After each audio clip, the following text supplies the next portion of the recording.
आज हम लोग टॉपिक मैंने उठाया है टाइप्स ऑफ कॉन्स्टिट्यूशन, संविधान का प्रकार। आज जो मैंने टॉपिक उठाया है संविधान के प्रकार की बात करने जा रहा हूं कि कॉन्स्टिट्यूशन कितने प्रकार का होता है, संविधान कितने प्रकार का होता है।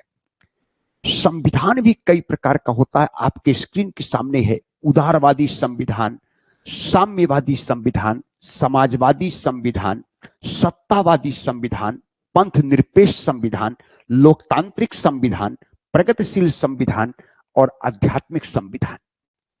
आज हमने जो टॉपिक उठाया टाइप्स ऑफ कॉन्स्टिट्यूशन की बात करने जा रहा हूं कि संविधान कितने प्रकार का हो सकता है। कन्फर्म। तो पहला जो लिखा उदारवादी संविधान, उदारवादी संविधान, लिबरल कॉन्स्टिट्यूशन, उदारवादी संविधान। इसका मतलब उदारवादी संविधान वह संविधान है जहां मौलिक अधिकारों को सर्वोच्च प्राथमिकता प्रदान की जाती है। तो जिस संविधान में मौलिक अधिकारों को सर्वोच्च वरीयता प्रदान की जाती है ऐसे संविधान को उदारवादी संविधान कहा जाता है। कंफर्म हो गया। जहां मौलिक अधिकारों को सर्वोच्च वरीयता प्रदान की जाती है ऐसे कॉन्स्टिट्यूशन को लिबरल कॉन्स्टिट्यूशन कहा जाता है। और आप लोग सभी लोग जानते हैं कि हमने मौलिक अधिकार अमेरिका से लिया है, इसका मतलब अमेरिका लिबरल कॉन्स्टिट्यूशन का आदर्श उदाहरण है। कंफर्म हुआ। और हमारे देश में भी मौलिक अधिकार है और हमने अधिकार कहां से लिया, अमेरिका से लिया है। कंफर्म हुआ। और ये लिबरल कॉन्स्टिट्यूशन का आदर्श उदाहरण है। तो जहां अधिकारों को सर्वोच्च वरीयता दी जाती है या जहां अधिकारों को सर्वोच्च वरीयता प्रदान की जाती है तो ऐसे संविधान को लिबरल कॉन्स्टिट्यूशन या उदारवादी संविधान के नाम से जाना जाता है। दूसरा आता है साम्यवादी संविधान। साम्यवादी नाम आप लोग नाम सुना है। जब साम्यवाद की बात करते हैं, मार्क्सवाद की बात करते हैं, साम्यवाद की बात करते हैं, कम्युनिस्ट की बात करते हैं, हमेशा साम्यवादी संविधान वर्ग विहीन सामाजिक व्यवस्था की बात करता है। ऐसे सामाजिक व्यवस्था की बात किया जहां कोई भी वर्ग ना हो। ऐसे अक्सर आप लोग सुनते हैं बुर्जुआ वर्ग, सर्वहारा वर्ग। कंफर्म। तो वर्ग विहीन सामाजिक व्यवस्था। तो साम्यवादी संविधान वह संविधान है जिस की सामाजिक व्यवस्था में वर्ग विहीन समाज दिखाई देता है। जहां वर्ग विहीन सामाजिक व्यवस्था को सर्वाधिक महत्व दिया जाता है ऐसे संविधान को हम लोग साम्यवादी संविधान के नाम से जानते हैं।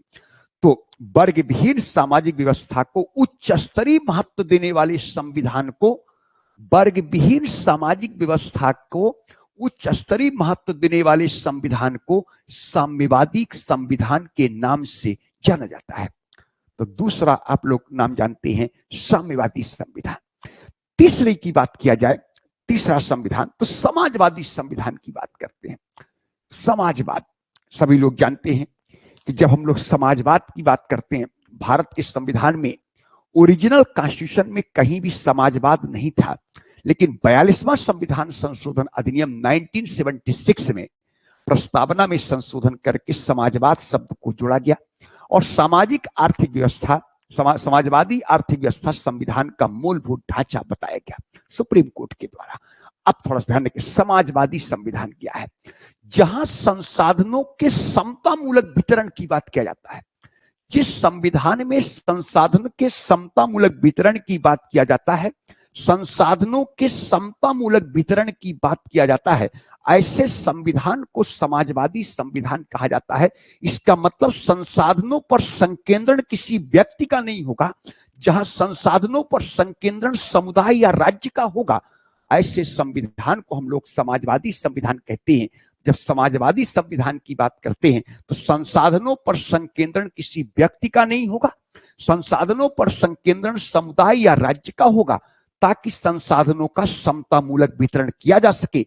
जहां संसाधनों के समतामूलक वितरण की बात करते हैं ऐसे संविधान को हम लोग समाजवादी संविधान के नाम से जानते हैं, उसे हम लोग समाजवादी संविधान बोलते हैं।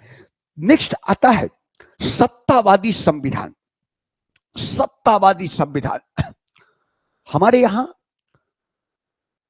यहां संप्रभुता यानी भारत की जनता संप्रभु है। भारत की संप्रभुता भारत की जनता पर निहित है।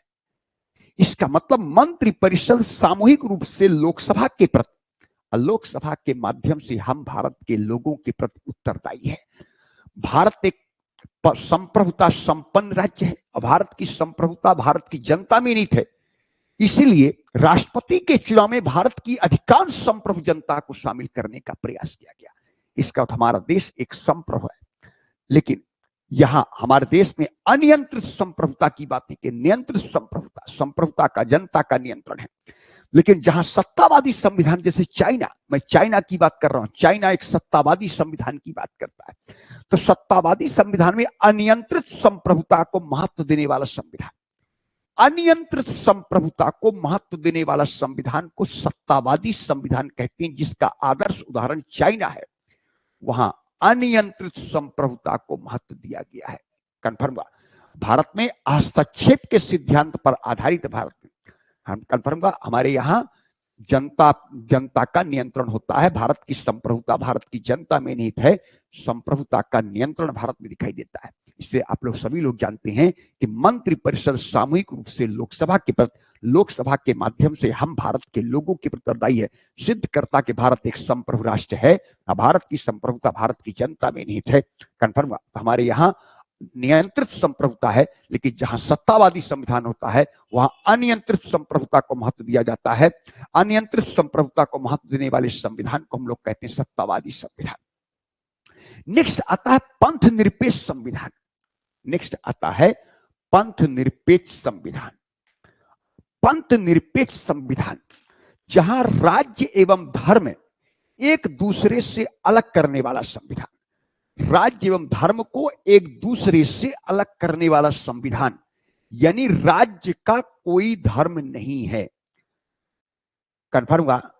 इसका मतलब धर्म के आधार पर राज्य ना किसी को संरक्षण देगा और धर्म के आधार पर राज्य ना किसी के साथ भेद करेगा। राज्य का कोई धर्म नहीं है। धर्म अलग है, राज्य अलग है।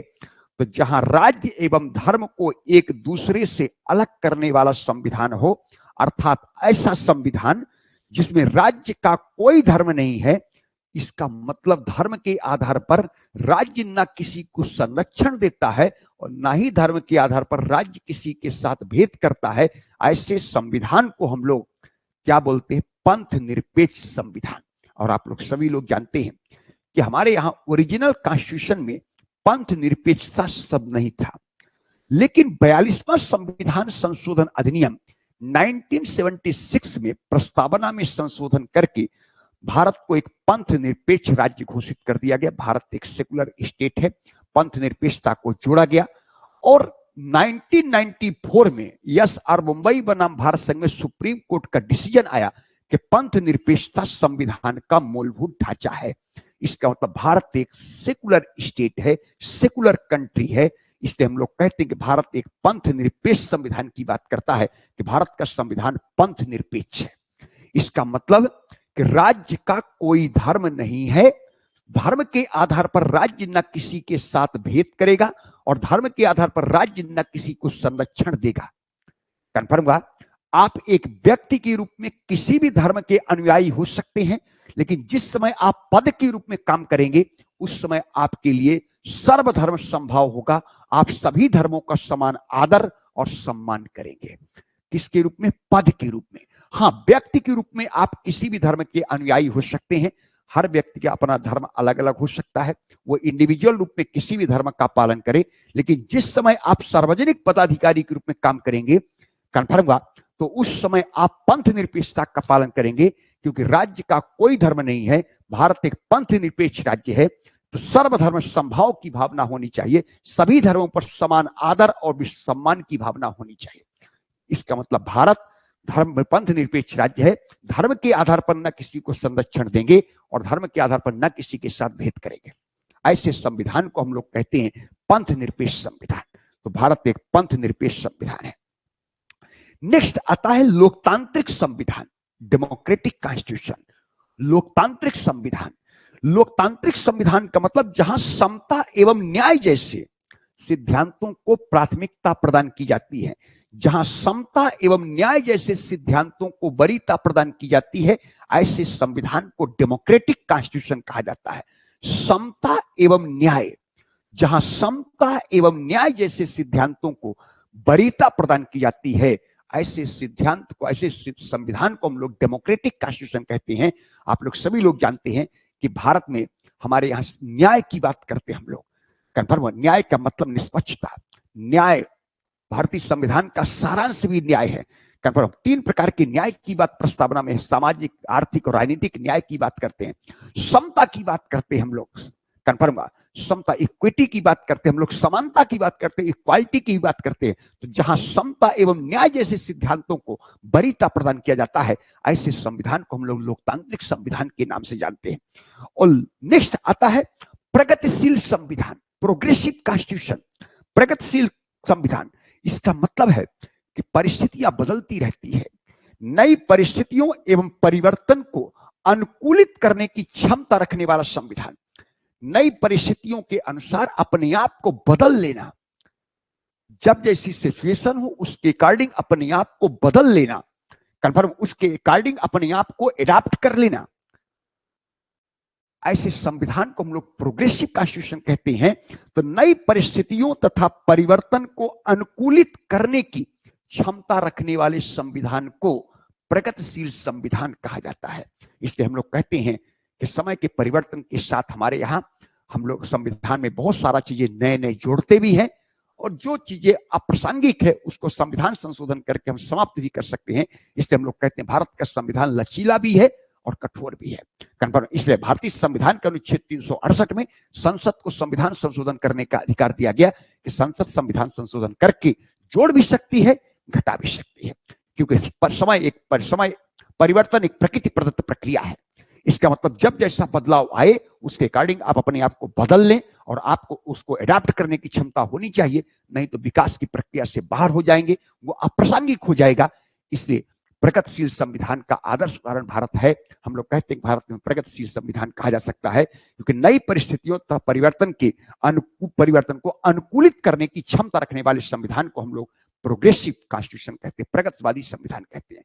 और लास्ट आता है आध्यात्मिक संविधान। लास्ट है आध्यात्मिक संविधान। धर्म एवं धार्मिक सिद्धांतों से, दो धर्म एवं धार्मिक सिद्धांतों से प्रभावित होने वाला संविधान। धर्म एवं धार्मिक सिद्धांतों से प्रभावित होने वाला संविधान को आध्यात्मिक संविधान कहते हैं। कन्फर्म, धर्म एवं धार्मिक सिद्धांतों से प्रभावित होने वाले संविधान को आध्यात्मिक संविधान कहते हैं। कहीं कुछ ऐसे भी देश हैं जहां उनका धर्म ग्रंथ ही उस देश का सर्वोच्च संविधान है, और उसी धर्म के अनुसार उस देश का शासन चलता है, और उस धर्म ग्रंथ में कोई भी चीज अस्पष्ट एवं अपरिभाषित होगा तो उस धर्म का सर्वोच्च जो गुरु होगा, उस धर्म का सर्वोच्च अनुयायी पदाधिकारी होगा, वही उसकी व्याख्या करेगा। इसका मतलब जो धर्म एवं धार्मिक ग्रंथों से, धार्मिक सिद्धांतों से प्रभावित होकर के देश का शासन चलता है, उसे हम लोग आध्यात्मिक संविधान कहते हैं। जैसे वेटिकन सिटी नाम सुना होगा, वहां का पोप है, वही सम्राट, वही वहां का शासक है। कन्फर्म, और वहां का सर्वोच्च कानून जो धर्म ग्रंथ बाइबिल है, बाइबिल में कोई भी चीज अस्पष्ट और अपरिभाषित है तो वहां का सर्वोच्च गुरु जो धार्मिक गुरु है पोप, वही उसकी व्याख्या करते हैं, और उसी धार्मिक ग्रंथ के अनुसार उस देश का शासन चलता है। तो इसका मतलब है कि धर्म एवं धार्मिक सिद्धांतों से प्रभावित होने वाला संविधान को आध्यात्मिक संविधान के नाम से जाना जाता है। तो इस रूप में आप लोग समझ में आना चाहिए कि संविधान भी कई प्रकार का हो सकता है। उदारवादी संविधान, जहां अधिकारों को सर्वोच्च वरीयता दी गई। साम्यवादी संविधान, जहां वर्ग विहीन सामाजिक व्यवस्था को महत्व दिया गया। समाजवादी संविधान, जहां संसाधनों के समतामूलक वितरण की बात किया गया। सत्तावादी संविधान, जहां अनियंत्रित संप्रभुता की बात किया गया। पंथ निरपेक्ष संविधान, जहां राज्य एवं धर्म दोनों अलग अलग, राज्य का कोई धर्म नहीं है, धर्म के आधार पर न संरक्षण देगा न धर्म के आधार पर भेद करेगा, सर्वधर्म संभाव की भावना होती है। लोकतांत्रिक संविधान, जहां समता एवं न्याय को वरीयता दिया जाता है। प्रगतिशील संविधान, नई परिस्थितियों परिवर्तन के अनुकूल अपने आप को बदलने की क्षमता होनी चाहिए, अनुकूलित करने की क्षमता हो, उससे हम लोग प्रगतिशील संविधान कहेंगे। और लास्ट आता आध्यात्मिक संविधान, जहां धर्म एवं धार्मिक सिद्धांतों के धार्मिक सिद्धांत प्रभावित होकर के देश का शासन चलता हो, ऐसे संविधान को हम लोग कहते हैं प्रगतिवादी संविधान। इस प्रकार संविधान कई प्रकार का होता है, ये आप लोगों को जानना बहुत जरूरी था। इसलिए आज मैंने आप लोगों को टाइप्स ऑफ कॉन्स्टिट्यूशन के बारे में परिचय कराया कि संविधान कितने प्रकार का हो सकता है, ये कौन क्या क्या हो सकते हैं। तो उदारवादी संविधान क्या है, साम्यवादी संविधान क्या है, समाजवादी संविधान क्या है, सत्तावादी संविधान, पंथ निरपेक्ष संविधान क्या है, लोकतांत्रिक संविधान क्या है, प्रगतिशील संविधान क्या है और आध्यात्मिक संविधान क्या है, इसके बारे में मैंने आज आप लोगों को परिचय कराया।